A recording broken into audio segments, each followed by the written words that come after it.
GLP-1 medications like semaglutide or tirzepatide are life-changing peptides that are not only extremely effective, but also very safe.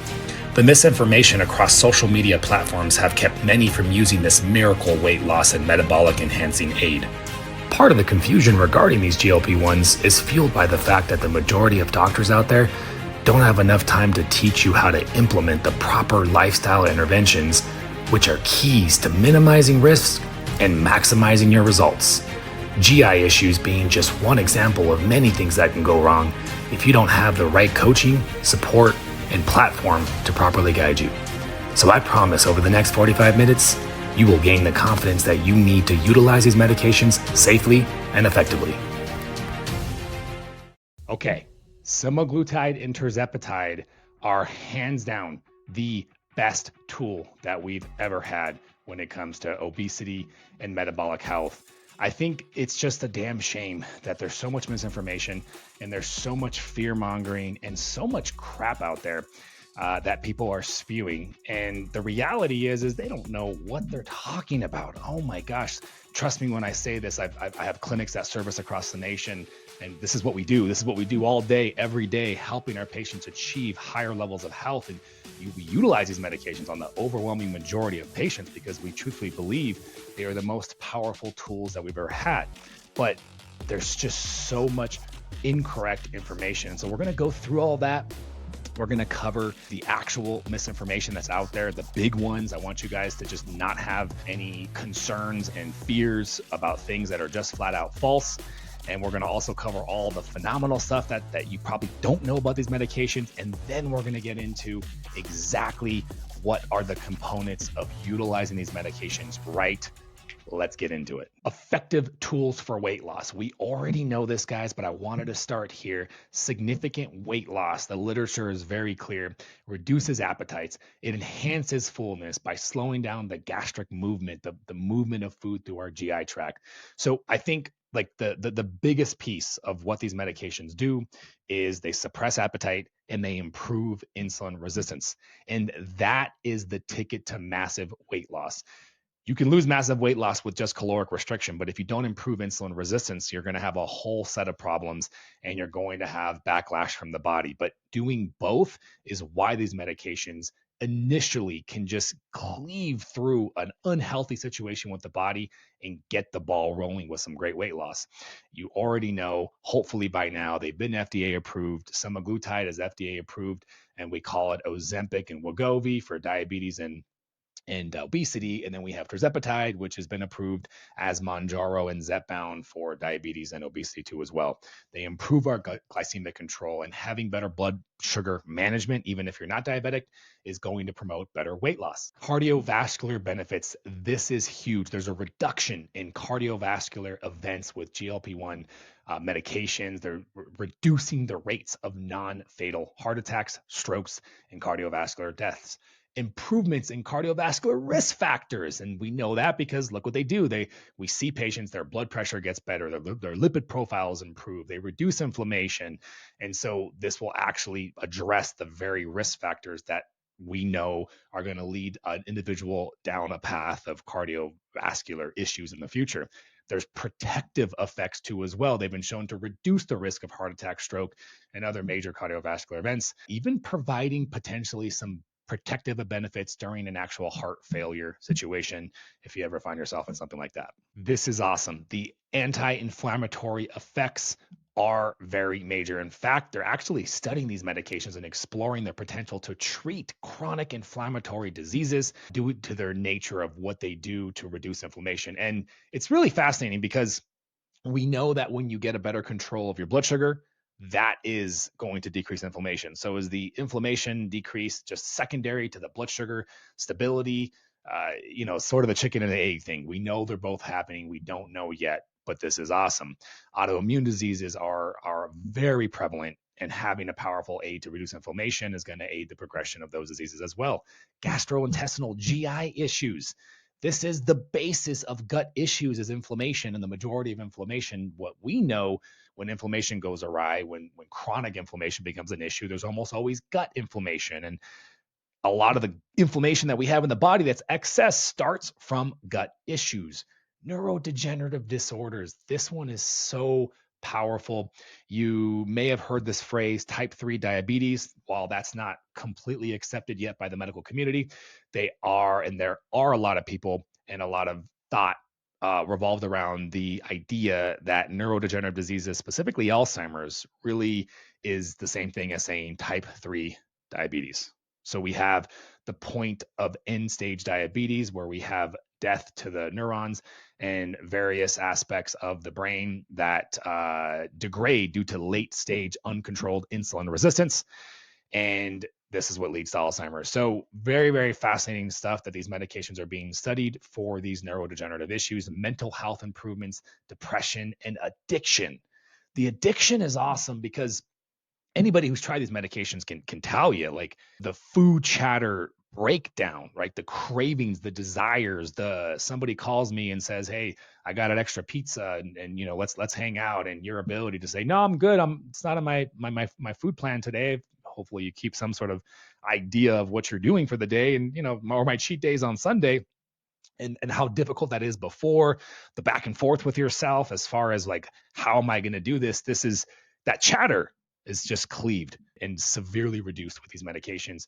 And so it's not surprising to see that they're actually being studied for full-blown addiction issues, substance abuse issues as well. And these medications, remember, the GLP-1 receptors are in the brain, right? So there's a lot of action in the brain. It is having effects on the various neurotransmitters of our brains, like dopamine, which is that reward center, that motivation driving brain chemical, and GLP-1s will positively impact that. The list goes on. We have renal protection, liver health protection. So I want to highlight liver function because there is, whether it's completely accepted or not, many of us, yours truly, believe that the development of insulin resistance is exacerbated in the liver, and insulin resistance starts at the liver. And so non-alcoholic fatty liver disease really does drive an individual faster down this progression of poor health. GLP-1s are being studied for their full first line of treatment for these types of issues. So phenomenal. Improving muscles, improving bone health. This is fascinating, and muscles in particular. We're going to talk a lot about muscles when we get into the actual ways to approach these medications. But believe it or not, guys, these, not only do they not burn up your muscles like you've been made to believe by many ignorant people out there, but they actually promote an environment, hormonally speaking, that's more favorable towards growing muscle. It's just the fact that they cause massive appetite suppression, and the calorie deficit overrides that. But they're not creating an environment that's hindering muscular growth. No, they do quite the opposite. And so, but we can't. You have to lift weights and you have to have adequate protein intake, and we're going to talk about all that. Respiratory health, asthma. There's an emerging research coming into the fact that these medications are being used to manage and help asthma, given their anti-inflammatory effects on the entire body, especially the lungs. And then we have autoimmune diseases like psoriasis. GLP-1 medications are being studied to potentially treat these various autoimmune inflammatory driven conditions. And I think it makes a lot of sense because I've always said this. I've always looked at insulin resistance and inflammation being the centerpiece, the starting point, what you see with all-cause mortality, what you see with all these various diseases. So it's not surprising that discovering all these additional benefits that these medications can potentially be used for. And it's pretty fascinating to think where we're going to be 10 to 20 years from now. Cancer risk reduction.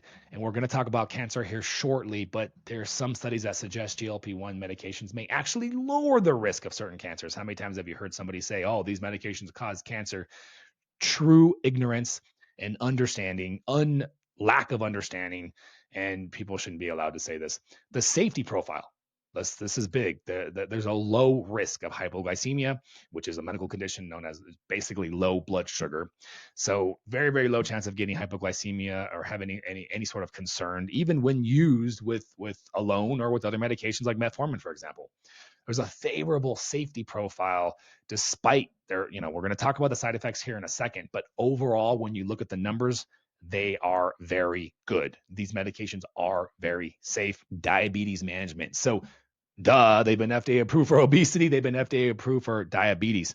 But this is a big deal because there's a lot of confusion when it comes to diabetes management. And it's unfortunate that a lot of people are led to believe, well, my blood sugars are under control, right? And so my diabetes is doing great. Meanwhile, they're on 1, 2, 3, 4 medications in order to do that. Or even worse, they're on insulin now, which having to take insulin means that your diabetes has progressed to the point where no medication or combination of medications are strong enough to lower your blood sugar. And so now you've become what we call an insulin dependent diabetic. But it's the very nature of giving an individual insulin, which is creating more insulin resistance, and it's insulin resistance, which causes the body to have to need more insulin. And so it's a very, very slippery slope that gets insanely worse. It gets worse with time and time. And so for a lot of people who are diabetic, these medications were utilized, hopefully by a knowledgeable practitioner, that we can get people off insulin. And I've done many podcasts with Dr. Ebenwein, who's now doing a bunch of speaking engagements. And so check out some of the podcasts that I've done with him. They're great, but is a wealth of knowledge. And he personally can attest to getting people off insulin. And what the literature actually shows is you could have better blood sugar control, but when you're on multiple medications, we don't see, or insulin, for example, we don't see improved health status. We don't see lower issues of cardiovascular complications, blood pressure, and cholesterol. And so are we actually healthier when we still need the same medications, when we still have the health complications? And no, blood sugar isn't the issue. It's the diseases that the blood sugar problem causes. But if you have lower blood sugar and you're still getting the various diseases, then you never really help the individual. Okay, so let's get into these so-called risks. So thyroid cancer, I want to start there. So first of all, these medications did cause some, in very, very small numbers, some rare types of thyroid medullary carcinomas. So these are rodent models, and there's actually been some research that's come out since then that even makes it look more unlikely that there's a connection and some sort of thyroid cancer causing component. But nonetheless, because we can't say in very confidently that they don't, it's always best to play it safe there and not utilize these medications. And I'm going to make other videos about other alternatives for you anyways. Very, very low cases. Additionally, pancreatitis and gallbladder issues. This is probably the second big category that people mention and talk about. And the reality is, I mean, we've prescribed over thousands of patients, my medical team. And I've probably seen one patient get pancreatitis. So this doesn't happen to nearly the degree that people are led to believe, unfortunately, by, I'd say the most common culprits are people selling supplements and touting them as GLP-1 stimulators and alternatives. But the reality is none of those supplements will ever come close to the kind of degree and strength that these medications will. But hey, they're going to do what they're going to do. So no, you shouldn't use these medications if you have active pancreatitis, if you have an active gallbladder issue. But if you don't have a gallbladder, for example, you're fine. And you should have labs checked, because you could have, for example, the way we screen pancreatitis from a lab perspective is pancreatic enzymes. And so elevated pancreatic enzymes are not diagnostic of pancreatitis, but they do lead a practitioner to consider the overall scene and potentially steer a patient away, because that's the first potential sign down the path of developing pancreatitis. So absolutely should stay away in those cases, but understand that it's very, very rare. That's why we start our patients off with a good comprehensive set of labs, and we routinely check their pancreatic enzymes, usually every 3 to 4 months. So the gallbladder issues that we were mentioning earlier, some studies have reported, but it's rare. The increased incidence of gallbladder issues is very rare. The absolute risk remains very, very low. The benefits of these medications far exceed any potential concern. Guys, staying obese, staying even just not even obese, but just overweight. We already know, and the data is very clear, right? There's no controversy over that in terms of the negative impacts that those being there has on your health, right? We have much less to concern ourselves with about these medications compared to what we do if we stay overweight, we stay insulin resistant and inflamed, of poor metabolic health. This is a biggie because I think there was even some sort of class action lawsuit that I saw with stomach paralysis. Yes, these medications do slow down the GI transit. Yes, you should stop them for 2 weeks before you undergo any sort of anesthesia to play it safe, because those medications will slow down the GI transit even more. Always better to be more safe than sorry. But the only time these medications will actually potentially, again, very, very rare, would be exacerbation of an existing condition. So you shouldn't use these medications if you have an existing gastroparesis condition, right? If you're aware of that or you think you might have it, this is why you want to be working with licensed healthcare practitioners who do a comprehensive evaluation to ensure there's no issues whatsoever. The clinical evidence regarding this, there's again anecdotal reports of gastroparesis, but the large scale clinical trials haven't shown any significant increase in any sort of clinically relevant numbers. So again, I always drive back to the fact that staying overweight is going to be a greater risk to your health than these medications. All right, so let's talk now about the risks that you're probably thinking about, right? Muscle loss. This is a big one. Even Dr. Peter Attia, who I have so much respect for, he came out and I think really said a lot of things that a lot of people ran with, and a lot of people in the space of profiting from less GLP-1 use, I think ran with that. I can't attest to what he was doing with his patients, but we don't see that with our patients. When you look at the mechanisms of actions of these medications, they're actually more favorable towards muscular development. As we talked about before, when you are more insulin sensitive, you will build more muscle mass. Having more muscle mass makes you more insulin sensitive, okay? But that will not override the other variables. What are the other variables? If you are in a caloric deficit, and you're losing weight, right? You have to be in a caloric deficit in order to lose weight. If you are in a caloric deficit, the larger the deficit that you're in, the more weight you're going to lose. The greater percentage of weight lost is going to be muscle loss, right? So the name of the game, the goal of what we're trying to accomplish when losing weight is to decrease the amount of fat mass that we're losing and really get a favorable ratio, right? We want to minimize muscle mass loss and we want to lose most of that weight from fat. It's very, very important.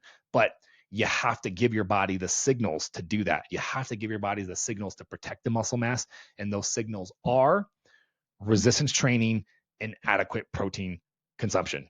And the fact of the matter is, too many people out there are getting these medications, even from qualified practitioners, but they just don't have the time, these practitioners, to spend with these patients, guide them, coach them, and support them. So that people are out there on their own, even with a healthcare practitioner, and they don't have a clue on how to even start a weightlifting program, how to design adequate protein intake into their diet, and all the other components that we're going to get into later. Okay, Ozempic face, Ozempic butt, hair loss. Truthfully, I think all three of these issues, I put them together because I think they're the results of aggressive weight loss. I think they're the results of losing weight too fast, because I've seen things like this happen even when you're not on these medications. There's nothing special that we can see so far based off the data that would lead anybody to think that these medications, when you look at the data and look at the mechanisms and the studies that we do have, there's no direct mechanisms on skin elasticity that I've seen thus far. And I always continue to look at the research to see if there's anything else that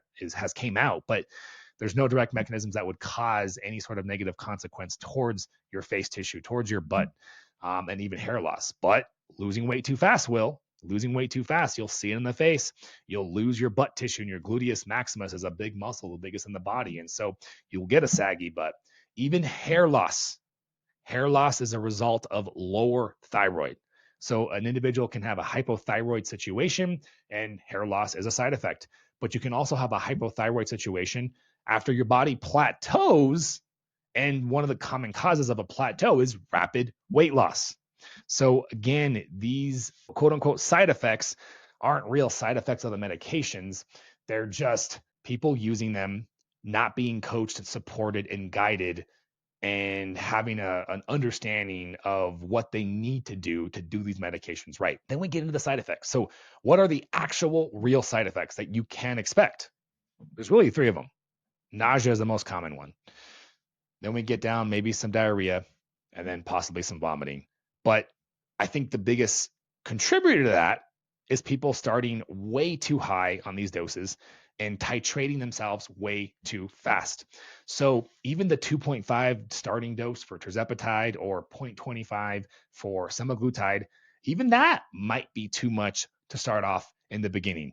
It should be a discussion that you have with a practitioner when you get started, and it's a decision that you make together. But there's plenty of people that we've started personally in our clinic at an even lower dose than that, and they were very happy to have started at a lower dose because not only does it decrease possibility of side effects, but you might actually find out that you don't need as much of a dose that you possibly would have otherwise had you started faster. So going slower, starting lower, taking more time to increase your doses is one of the best ways to tolerate the side effects. And then also what you eat and how you approach your diet.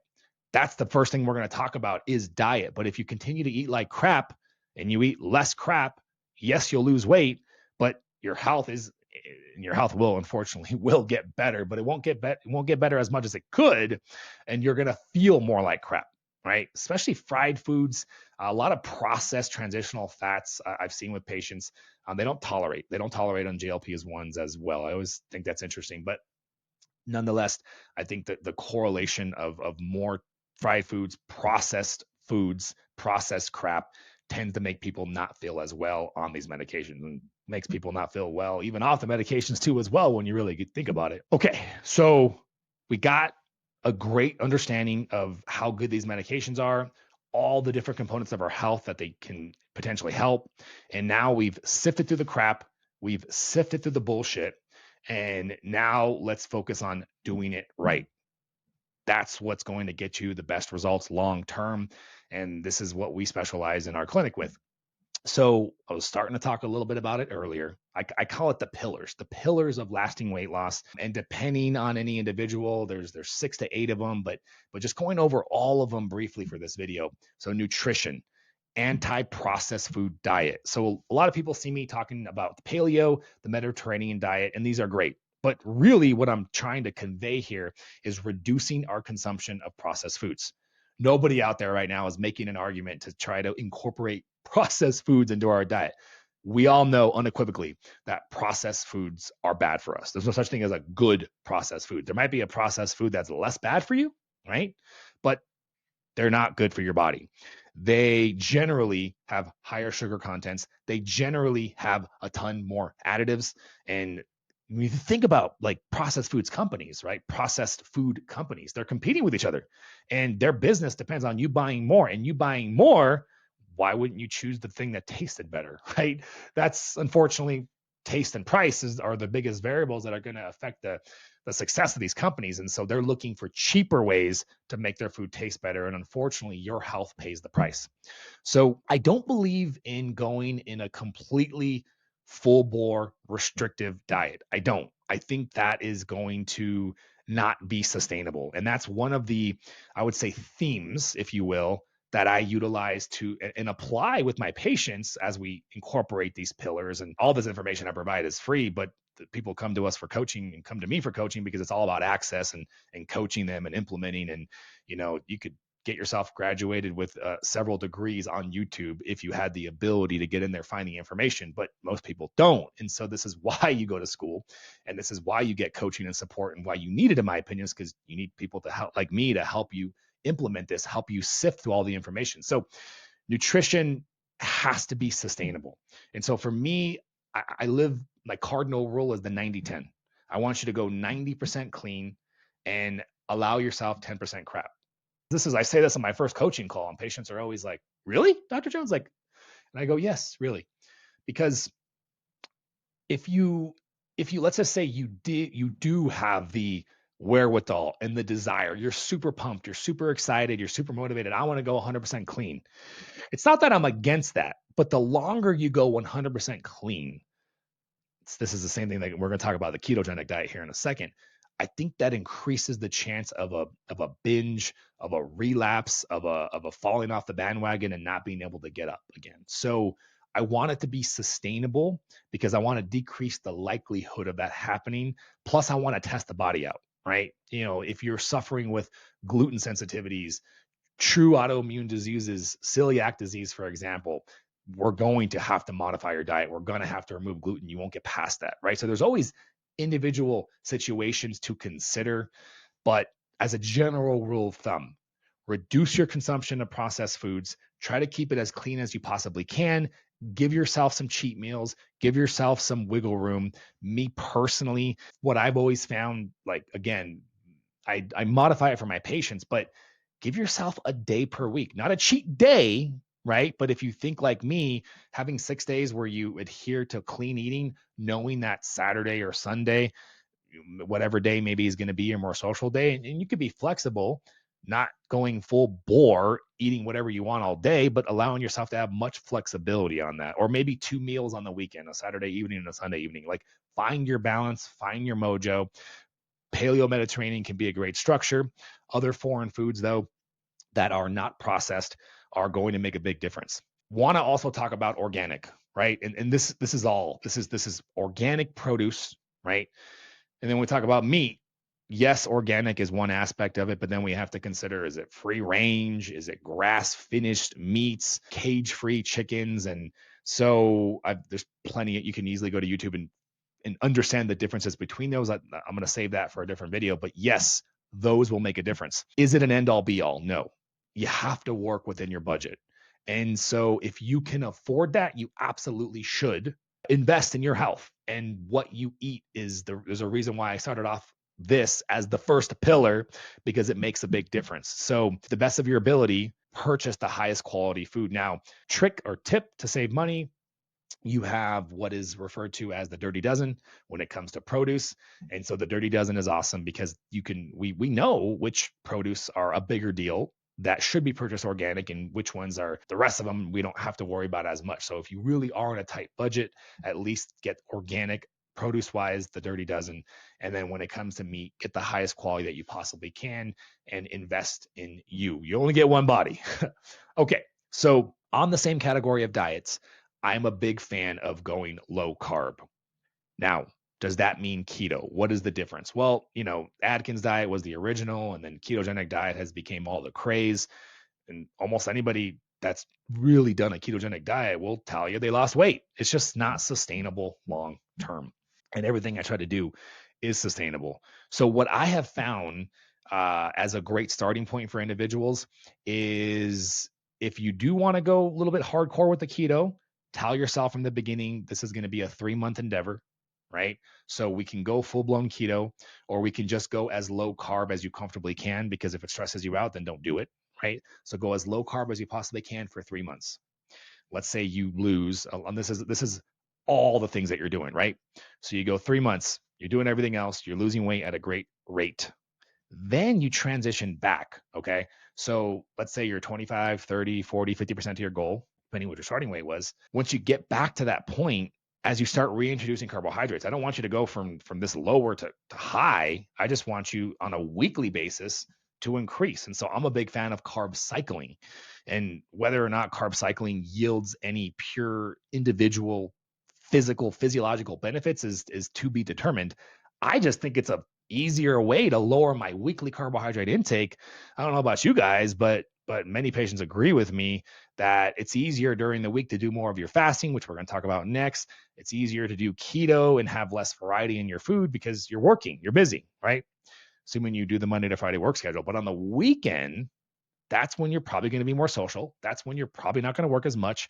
That's when you're probably going to have more yummy food presented to you, right? And you're also just going to have more time, less busy to think about food. And that's why one of the best things to do when we talk about fasting next is keep yourself busy.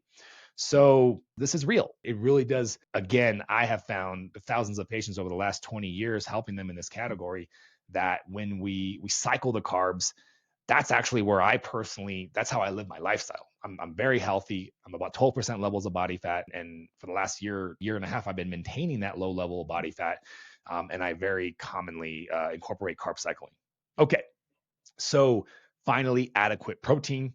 We have to give our muscle the fuel that it needs to grow and develop with the resistance training. Resistance training. We have to have adequate protein.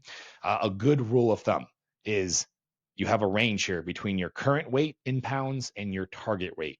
That's the range that I want you to shoot for in grams of protein. Does the protein have to be spread out and eaten over 3 to 6 times a day? Not at all. No, there's a lot of data that's already proven that to be wrong. Your body will hold on to as much protein. And by the way, protein is broken down to amino acids, and amino acids are the individual building blocks of our tissues and our bodies. And when you resistance train, your body needs those amino acids to rebuild and repair, but your body will hold on to as much protein and amino acids that it possibly can or needs to, right? So if you just had a massive protein influx and your body's pretty good on stores, and then 3 hours later you eat another big hit of protein, well, you're not going to hold on to that much, probably only 30, 40 grams, like you see some studies say. But when you come to that big protein hit of 100 grams and you haven't had protein, maybe you intermittent fasted all day, so the last time you had protein was last evening at 8 p.m., now it's 12 p.m. the next day, your body's going to utilize all that protein. So we look at the daily totals. That's the range you want to shoot for. Don't stress yourself out. If you have a day that's a little lower, just start the next day with a higher amount of protein. But we have to get adequate protein intake. And so one of the easiest things I recommend is as you're choosing your meals, and whether you're full-blown meal planning and prepping completely, or whether you have general ideas and kind of partial prep, always plan to have a base protein in your meals.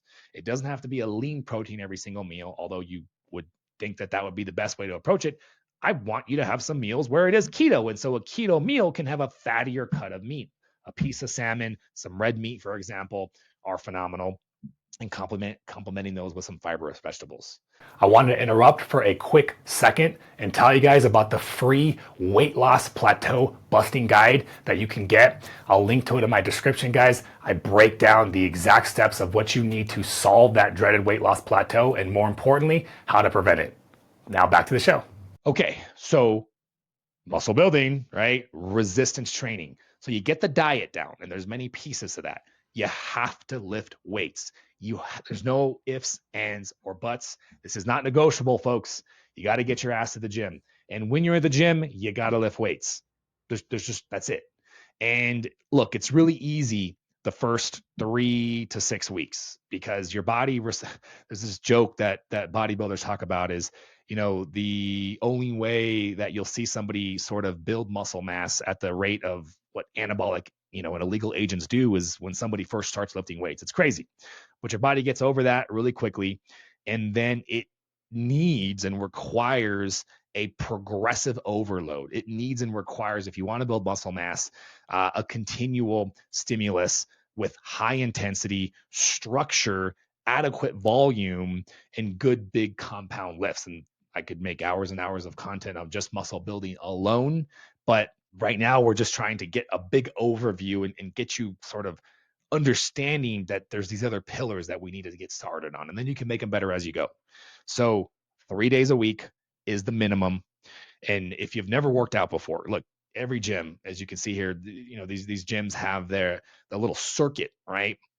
And I like these circuits because these circuits are separated for this reason. I mean, you think about going into a gym and all these big muscular men pushing and grunting, and it's very scary, right? It's overwhelming if you don't know what you're doing. So these gyms now make these little circuits where they put a machine or maybe 2 per area, so you have a good idea of, I just got to do these, right? And I'm good with that. I'm okay with that.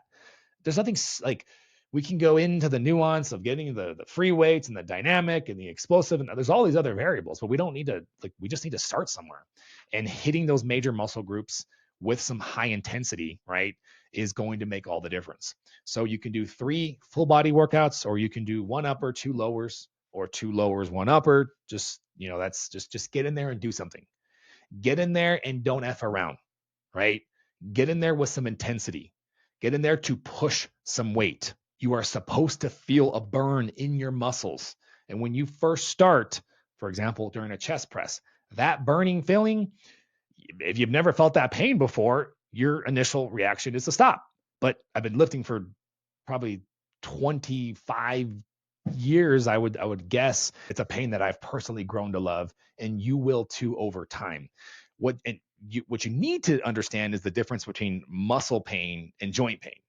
You want to avoid the joint pain, right? So if I was doing a chest press and my shoulder was hurting, and that's happened, I don't know how many times over the past 20 years, I'm modifying the exercise, maybe doing less range of motion or looking for a different exercise. Okay. So we want to avoid joint pain, tendon pain, and we want to endure as much muscular pain as we possibly can, right? So we call that intensity. You want to lift with high intensity. So whatever machine you're doing, you're choosing a weight if you're doing a machine, right? And you're choosing a weight that's going to dictate how many repetitions you can perform. And so a good metric, a good starting point is to get in there and do a light set to warm up after you do 1 or 2 warm up sets at a light weight. Then you choose a weight that you think you will reach. We call this concept muscular failure. Okay. So muscular failure is where you cannot perform with good form, not getting sloppy, right? With good form, you cannot perform an additional repetition. That's what good lifting looks like. Okay. So you're sitting here and you're like, I can't do it. And you challenge yourself as much as you comfortably can, thinking about joint pain, stopping if you feel joint pain, right? That's a properly executed set.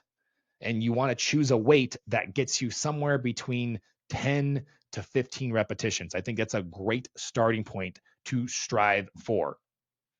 And you looking at if you're doing a full body routine, you're going to hit something, probably a leg press for all the lower body muscles, and then maybe a leg extension, leg curl, and then some calves. So that's 4 different exercises right there. You could do 3 sets for each, maybe 4 for the press. And then you got upper body, you got some pressing, you got some pulling or some up, we call those lat pull downs, and then maybe some shoulders. If you're gassed out, don't worry about biceps, triceps. You're going to hit those muscles. They're smaller. You want to be focusing on bigger muscular groups, big compound lifts. If you feel completely overwhelmed, get yourself a personal trainer. This can be one of the investments that you've ever made. If it's what gets you into the gym, if it's what gets you comfortably, if you're the kind of person that goes to the gym and turns around and leaves, or just never goes because you know that you get there and you get overwhelmed and you just, I mean, look, it's very normal to have never had training. Like this is like, I've been doing this for 25 plus years. And if you weren't a college athlete, if you didn't have some sort of formal training, then it's completely reasonable to feel uncomfortable and to seek training. So find that gym, talk to the personal training manager, let them know that you're looking to start on a personal training program. If you can afford a personal trainer for 2-3 times a week for the entire time, great, because that's what they're going to try to do is sell you a big package of personal training sessions. But if budget's tight, getting yourself a package of 5 to 10 sessions max and telling the manager, look, especially if you have injuries, hey, I'm doing this as part of my fitness routine to my lasting weight loss program. I don't know what the hell I'm doing. And I have some injuries, like my shoulder doesn't feel good. And can you put me with a trainer who's knowledgeable, right? Who can help me work around my injuries, teach me what working out feels like, and gets me comfortable with the machines that we have at the gym. If you did that, holy crap, you're going to have such a higher level of success sticking with your workout routine. So if that's the roadblock for you and it's not just you being lazy, get the damn personal trainer, make some progress, baby. All right. Fasting. So I am the creator of the Flow Protocol, FLOA, fasting like our ancestors, the world's most aggressive fasting protocol. I am a huge proponent of fasting. Intermittent fasting is a great start. What is intermittent fasting? This is your daily eating window, right? So your eating window is defined by the first calories in and your last calories in a 24-hour period. So if you had your first calories at 11 and your last calories that's in at 7, that's an 8-hour window. You should do this every single day. That's a base. That's called intermittent fasting. If you have some weight to lose, it's probably not going to get it done on its own. I'm sorry. It's a great adjunct. And for a few people, it's all they need to do. And if that's all you need to do, fantastic, go do that. But for the majority of people who are metabolically broke, who are sick, who are inflamed, who have a medical condition like PCOS or menopause or obviously obesity, diabetes, and autoimmune conditions, it's not enough. And so the secret sauce here, we call it prolonged fasting, and I call the Flow Protocol just fasting like our ancestors. But what I recommend, whether you're working with us or doing this on your own, is challenge you. Once you can do intermittent fasting, you need to push the envelope. So you start off with 1 day per week, trying to increase that fast to a 24-hour period. Whether you're able to do 24 hours the first time, or whether it takes you 5 weeks of increasing hour by hour, 18, 19, 20, I don't care. Get to the point where you can do 24 hours. Then get to the point where you can do 2 24-hour fasts in a single week. That right there, depending on where you're at, starting point, would be very, very powerful. But we can go one more step above that, and that's going to be a weekly longer fast. I want you to experience going to bed one time, because most people will start their fast in the evening, right? So like on a Tuesday evening, you eat dinner like normal, go to bed, wake up, fast all the way to Wednesday. 24 hours would be dinner again Wednesday. But think about how easy it is for a lot of people to just overeat on Wednesday and almost, not likely not, but almost compensate for the fact that you didn't eat all day, right? And still have a daily allotment of calories that you didn't really go under, because we need a calorie deficit. Once you go to bed that first time, though, and wake up the next day, now you're already into almost 34-hour fasting range. You ain't going to make up for that, right? And so a 36-hour fast or a 48-hour dinner to that second dinner would do, I mean, the list goes on. But the big things that I want to get out of this, besides the massive calorie deficit so that we don't have to rely on so much cardio and exercise, is massive improvements in our insulin levels, healing with insulin resistance, massive reductions of inflammation, massive improvements in metabolic flexibility, and massive shifts in our health. I wouldn't do that for the rest of your life. I would only do that while you're in a weight loss program. While you have extra levels of body fat on your body, then this will be the most powerful tool. It's more controversial though, right? So that's why I talk about food first. That's why I talk about muscle building. But this is the secret that our company, that my program does for people. And you might be thinking, Dr. Jones, you're freaking crazy. I can never do a 36-hour fast, let alone even a 24. And that's where the science-backed options come into play. We have tirzepatide, we have semaglutide, freaking phentermine, for crying out loud. As much as we hate that weight loss medication, if that's all you can afford, we have helped patients with phentermine. I have videos talking about that. So I don't care what it is. Into the supplement realm, outside of medications, we have things like Unimate and CaloCurb, which are powerful. Those are the most, in my opinion, most powerful appetite suppressing supplements we have. And then we have freaking nicotine gum, which I'm going to do separate videos talking about just nicotine gum, but talk about affordability. But nicotine gum is nicotine gum, because nicotine in isolation might even be neuroprotective. But it's powerful at protecting against muscle loss. It's powerful at mobilizing fat. And what a nootropic effect. What a jolt of energy nicotine gum is. I actually used some yesterday afternoon. I have some nicotine gum right there at my workstation, and it does give me a nice jolt of energy. So, and then even fat bombs. So what's a fat bomb? Really, a fat bomb is just fat, right? You can eat fat during your fast. Well, doesn't that sound like a ketogenic diet? Yes, it's a ketogenic diet. This is why they call ketogenic diets fasting mimicking, because ketogenic diets and fasting, what they have in common, right, is decrease in insulin levels, like a lack of insulin secretion, an insulin response. It's just fasting is much better than a ketogenic diet. So, but if you can't afford anything and you're doing this on the tightest budget ever, I would rely on fat bombs, MCT oil, coconut oil, macadamia nuts, avocado, because fiber is sort of this interesting carbohydrate. Fiber doesn't act like regular carbohydrate. You can't have carbs and you can't have protein during your fast. You absolutely can, but you're not going to get nearly as much benefit, because carbohydrates and protein will cause, especially carbs, but even protein will cause some insulin secretion. And then the protein will be a detriment to your body's ability to get into cellular autophagy, which is an awesome cleansing and healing process, which is triggered by the lack of consumption of amino acids, the lack of consumption of protein. So to really maximize the benefit of our fasting, get into those rhythms of long fasting, use whatever aids you need to, medication, supplements, I don't care.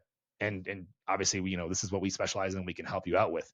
But don't be afraid to use them. Get into those deep rhythms of fasting, and that's going to really move the needle. We're not done yet, folks. We got a couple more pillars. So let's say you are an autoimmune patient. Let's say you do have and you are aware of some excessive inflammation. I'm a big fan of low-dose naltrexone. So low-dose naltrexone is a medication. The original medication, naltrexone, is FDA approved for recovering alcohol addicts and drug addicts. But low dose is this thing that's very popular in the anti-aging space, because it does two powerful things. It massively reduces inflammation, and it calms down the immune system, which is absolutely what we need if we have autoimmunity, because autoimmunity is an erratic immune system causing inflammatory damage, targeting tissues for destructions. So And that's a huge roadblock. LDN, for example, is a powerful, powerful aid in addition to all the other anti-inflammatory things that we're doing. The diet, right? We mentioned earlier, modifying the diet, maybe going more anti-inflammatory, maybe going gluten-free if you are celiac or suffering from any sort of gluten sensitivities. This is the kind of tweaks that we very regularly do with our patients. Okay, so supplements. We have to avoid a micronutrient deficiency, especially because I'm a big proponent of fasting. We just talked about that. Even more so, we got to get our basics in. And in the overwhelming pool of supplements out there, it's freaking crazy. There's so many out there. It's like, where do I even begin? I'm going to give you the basics. The basics, tried and true. Again, if you're on a budget, I'm assuming you're on a budget, get these in. These aren't the best supplements for weight loss. These are the best supplements for health. And being in better health means better weight loss. So we got to get vitamin D in, about 5,000 IUs of vitamin D in the morning. Our bodies just are not capable of getting enough, even if we do get enough sunlight, being able to convert it is an issue. Magnesium is like this new kid on the block, very, very active in cofactors in many enzymatically driven processes in the body.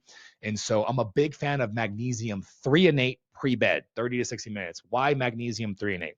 Magnesium glycinate is my other favorite as well. I'll take some of that in the morning. But magnesium threonate passes the blood-brain barrier. And me personally, I struggle with like an overactive brain. It's always thinking. It's hard to turn it off sometimes. And so magnesium has a calming effect. And for our patients taking GLPs, we personally recommend magnesium threonate, about 150 milligrams, alongside some additional magnesium glycinate. And you'll know if you're taking too much magnesium glycinate and magnesium total, because your stools will get a little bit thinner. So in my opinion, start with the magnesium threonate as a base, and then add some more magnesium glycinate in the morning. Essential fatty acids. Essential fatty acids are just that, essential for the body. Every single cell has a phospholipid bilayer around the membrane. And so we literally are made of fat, right? The protein and fat are what makes up the body, not carbs, by the way. So we have to get these essential because our bodies can't make them, specifically EPA and DHA. So I'm a big fan of using fish oil, about 2 grams of high quality fish oil. Trying to get at least 1 full gram of EPA DHA is definitely going to make a big improvement in your overall health and give your body the nutrients that it needs. Electrolytes are a must if you are doing long fasting. So my favorite is Dr. Berg's electrolytes, but these electrolytes are awesome. Whatever ones you choose, you want them to be sugar-free, calorie-free, sweetened with an ideal sweetener like stevia or monk fruit, for example. Okay, so curcumin and resveratrol, I put those in the semi-mandatory, semi-essential category because, again, if you don't have an inflammatory issue, I think you're still going to benefit from curcumin and resveratrol. I think all of us will benefit from those supplements, but they become more essential if you are in the category of dealing with autoimmune inflammatory conditions. So those are my essential. I can give you a much longer list and get into so many more supplements, but get the basics in if you're far from there. Okay. Finally, we have stress and we have sleep. Stress alone could derail you, and so could lack of sleep. What they have in common: lack of quality sleep is a stressor, and stress is stress. They both will create cortisol spikes when we don't want them, throw off our circadian rhythm, and really screw us up. So if you have stress in your life, which, I mean, who doesn't since COVID, right? If you have stress in your life, number one, tackle, handle, reorganize, do everything you possibly can to cope with the stress. I know a lot of people sometimes just kind of push it to the side and literally leave the stress because I can tolerate it there. And there's sort of this avoidance thing. But by doing that, you're keeping your body in this chronic stress state.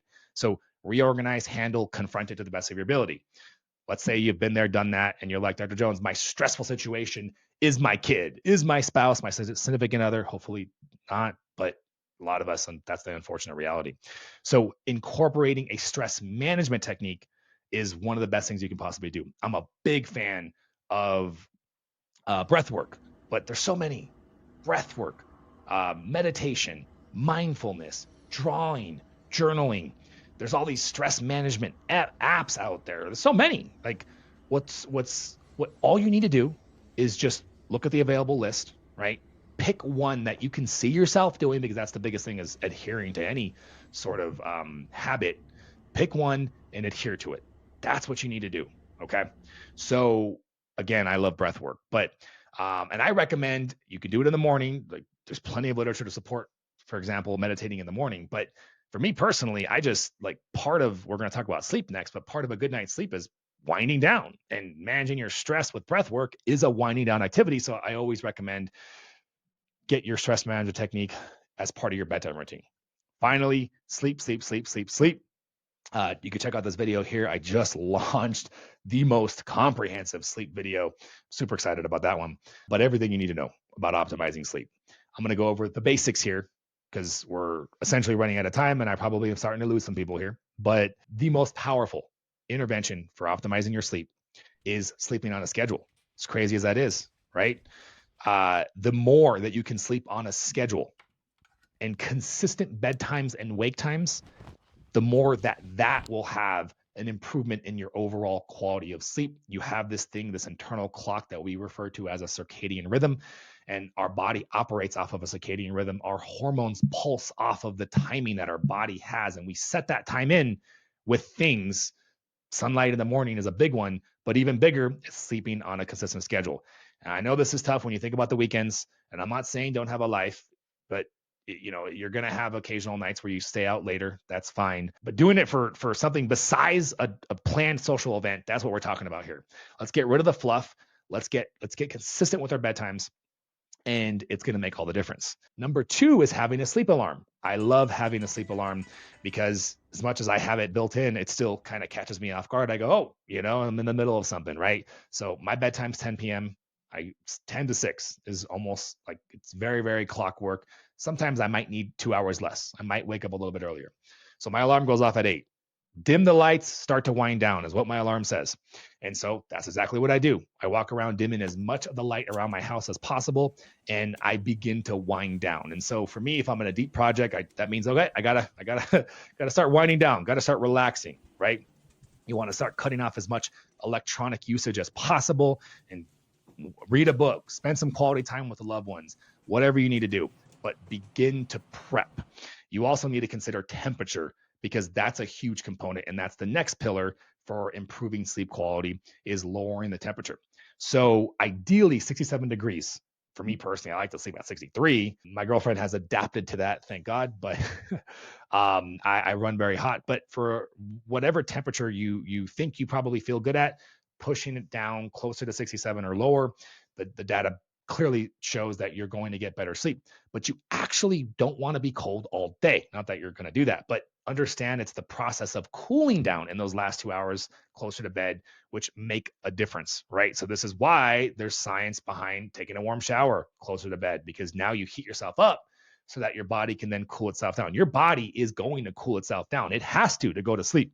So it's not that you have to turn around and do that, but getting yourself warmer means more ability, more range that your body has to go through in that cooling off process. Okay.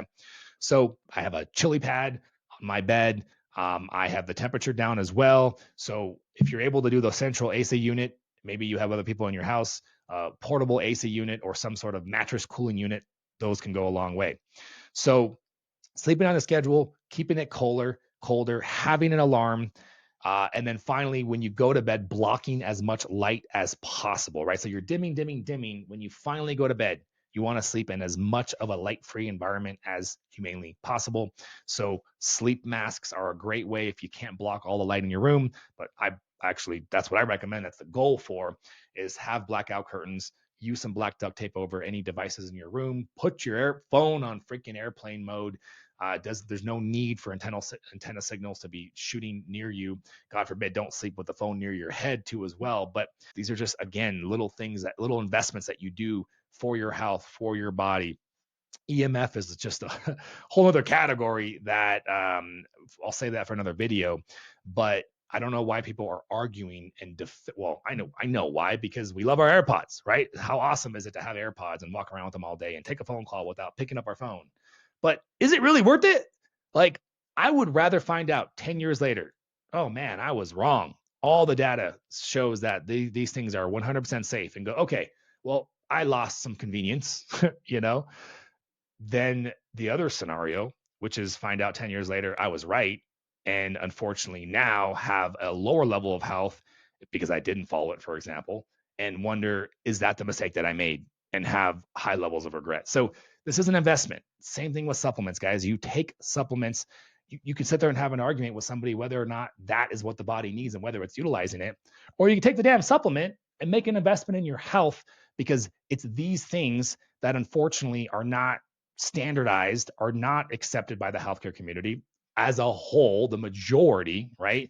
And even the doctors that do believe in this would, love them, so much respect. They don't get enough time with their patients to get it in. And so this is why I have, my format, a platform of what we do. We coach every single week, helping our patients, covering these topics, getting into the nitty gritty. I have a whole Flow University, and all videos on every single topic, far in depth. But I think it's the time that you get with me to help you, whether it's the small group or my one-on-one programs are all available for you there. So we'll link in the description for you to be able to learn more and schedule a consultation if you're interested. If you guys enjoyed this video, check this one out, GLP-1 Realities. It was an interview that I did where I get into the nitty gritty of our successful weight loss program, our lasting weight loss program. We have a high level of success helping patients utilize these medications and other powerful peptides, but we use them as tools and we rely long-term on lifestyle interventions. We'll see you guys later.